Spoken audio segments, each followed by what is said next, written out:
цікаво, ще гляну.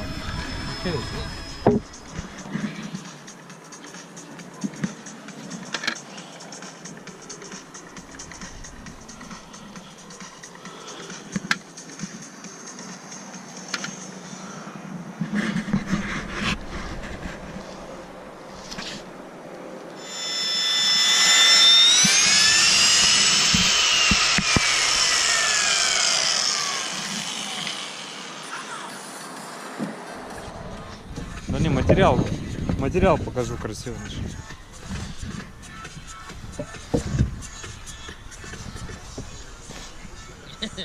Давай, что тебе, подвинуть?